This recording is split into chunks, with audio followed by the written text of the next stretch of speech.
శ్రీదేవి భాగవతము. సూతుడు సౌనకాది మహామునులకు దేవీ భాగవతాన్ని ఇలా వివరిస్తున్నాడు. వ్యాసుడు జనమేజయుడికి ఇలా చెప్తున్నాడు. ఆ యుద్ధంలో దేవతలు పరారైపోక తప్పలేదు. వృత్రుడు స్వర్గసింహాసనం అధిష్ఠించాడు. విశ్వకర్మ తన కొడుకును చూసుకుని చాలా సంతోషించాడు. ఓడిపోయిన ఇంద్రాదులు బ్రహ్మను శివుణ్ణి ముందుంచుకుని విష్ణువును శరణు వేడారు. అజయుడు వాడు కపటోపాయంతో తప్ప ఫలితం లేదు. మన మీద నమ్మకం పుట్టించుకోవాలి. కలిసిమెలిసి తిరగాలి. సమయం చూసి దెబ్బతీయాలి. నేను రహస్యంగా వజ్రాయుధంలో దాక్కుని ఉండి వృత్తుణ్ణి సంహరిస్తాను.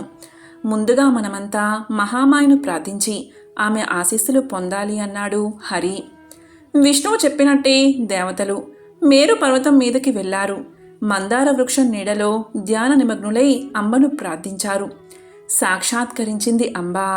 ఏం కావాలి అని అడిగింది. వృత్తాసురుడిపై నీ మోహమాయను ప్రయోగించు. అతడు మమ్మల్ని నమ్మేలా చెయ్యి. అతనిని చంపే శక్తిని మాకు ప్రసాదించు అని వేడారు దేవతలు. తదాస్తు అంది ఆ తల్లి. అనంతరం దేవతలు వృత్రుడి దగ్గరకు ముళ్లను పంపారు. వాళ్ళు అతడికి నచ్చచెప్పారు.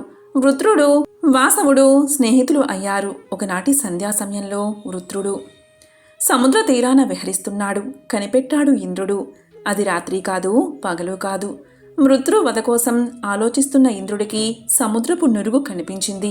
నురుగు తడి కాదు, ఆయుధము కాదు. ఇంద్రుడి మనసరిగిన దేవి ఆ నురుగులో చేరింది. విష్ణువు తన శక్తిని అందులో ప్రవేశపెట్టాడు. ఇంద్రుడు అంతర్గతంగా ఉన్న వజ్రాన్ని నురుగులో ముంచాడు. ఒక్క దెబ్బతో వృత్తాసురుణ్ణి చంపేశాడు. దేవి సముద్ర నురుగులో చేరగానే ఆమె మహిమ వల్ల వృత్రుడికి మతి చెడింది. అందువల్లే అతను మరణించాడు. కనుకనే అమ్మవారికి వకిత్రాసుర సంహారిణి అన్న పేరు వచ్చింది. దెబ్బతీసింది దేవేంద్రుడు కనుక అతనికి వృత్రహంత అనే పేరు వచ్చింది. ఇది వృత్ర కథ అన్నాడు వ్యాసుడు. ఆ తర్వాత ఏం జరిగింది అని అడిగాడు జనమేజయుడు. చెప్పసాగాడు వ్యాసుడు. వృత్రుణ్ణి చంపాడన్న మాటే గాని ఇంద్రుడికి మనసులో లేదు.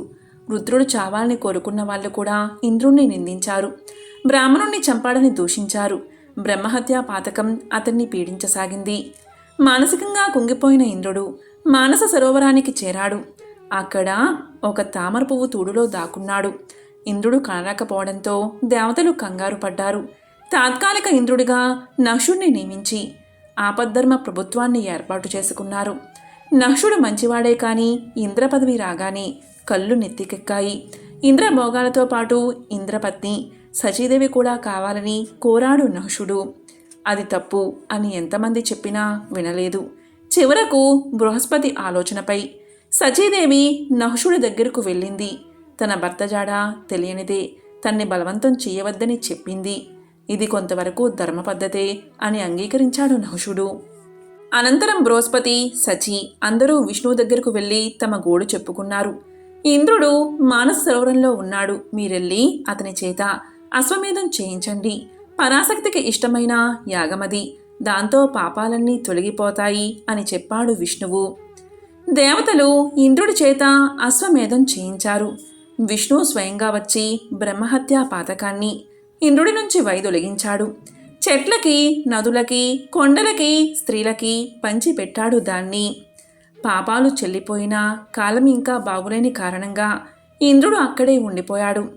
బృహస్పతి సలహా మీద సచీదేవి పరాశక్తిని ధ్యానించింది. బలులు పుష్పాలు సమర్పించింది. భోగాలు పరిత్యజించింది. ఆమె దీక్షకు మెచ్చి జగదంబ సాక్షాత్కరించింది. దిగులు పడకు, వెళ్ళి నీ భర్తను కలుసుకునిరా. తక్కిన పని నేను చక్కబెడతాను అంది అంబా. చంద్రుణ్ణి కలిసింది సచి. అతని సలహాపై తిరిగి స్వర్గానికి వచ్చింది. ఇక్కడ నహుషుడు సచి కోసం తెగ తొందర పడిపోతున్నాడు. సచి అతని వద్దకు వెళ్ళింది. నా కోరిక తీరిస్తేనే మన కలయిక అంది. మునులు మోసే మేనాలో తన గృహానికి రమ్మంది.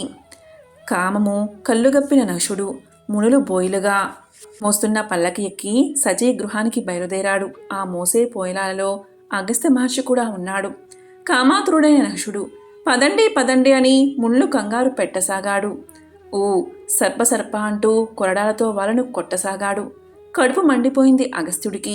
సర్ప అని మమ్మల్ని ఆదలిస్తున్నావు. నువ్వే సర్పమైపో. 1000 సంవత్సరాలు అడవిలో పడి ఉండు. పాండు కుమారుడైన ధర్మరాజు నువ్వడిగిన ప్రశ్నలకి జవాబు చెబుతాడు. అప్పుడే నీకు శాపాంతమవుతుంది అని శపించాడు అగస్త్యుడు. తక్షణమే నశుడు ఇంద్ర పదవిని కోల్పోయి పామై భూమిన పడిపోయాడు. ఆ తర్వాత స్వర్గంలో ఇంద్రుడు పునఃప్రతిష్ఠితుడు అయ్యాడు చెప్పాడు వ్యాసుడు. చివరగా అన్నిటికీ చిత్తశుద్ధి ప్రధానమైంది. సత్సాంగత్యం మేలు, చిత్తశుద్ధి ఏర్పడుతుంది. తీర్థాల కన్నా సత్సాంగత్యమే మేలు. వశిష్ఠముని బ్రహ్మ మానసపుత్రుడు. గంగ ఒడ్డినే ఆశ్రమం వేసుకుని ఉండేవాడు. వేదాంగాలు చదివాడు. అయినా రాగద్వేషాలు వదలలేదు అతన్ని. విశ్వామిత్రుడు అతను తగువపడ్డారు. హరిశ్చంద్రుడి మూలంగా వశిష్ఠుడు విశ్వామిత్రుని కొంగవు కమ్మని శపించాడు.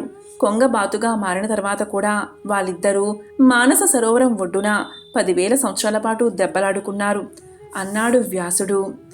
ఎందుకు అన్నీ తెలిసిన ఆ మహాముల దెబ్బలాటకి కారణమేమిటి ఉత్సాహంగా అడిగాడు జనమేజయుడు. అబద్ధాల హరిశ్చంద్రుడు. హరిశ్చంద్రుడే కారణం చెప్పసాగాడు వ్యాసుడు. హరిశ్చంద్రుడికి సంతానం లేదు. అందుకోసం వరుణుడిని పూజించాడు. సంతతంటూ కలిగితే ఆ సంతతిలోనే వరుణుడి పేర నరమేధం చేస్తానని మొక్కుకున్నాడు. వరుణుడు ప్రసన్నుడు అయ్యాడు. హరిశ్చంద్రుడికి లక్షణవంతుడైన కొడుకు పుట్టాడు. సంతోషించాడు రాజు. ఎందరో బ్రాహ్మణులకి దాన ధర్మాలు చేశాడు. వరుణుడు బ్రాహ్మణ వేషంతో వచ్చాడు. నీ కొడుకుని యజ్ఞ పశువుగా చేసి నరమేధం చేస్తాను అన్నావు, మాట నిలుపుకో అన్నాడు. హరిశ్చంద్రుడు కంగారు పడ్డాడు. 1 నెల గడువు అడిగాడు. నెల తర్వాత మళ్ళా వచ్చాడు వరుణుడు.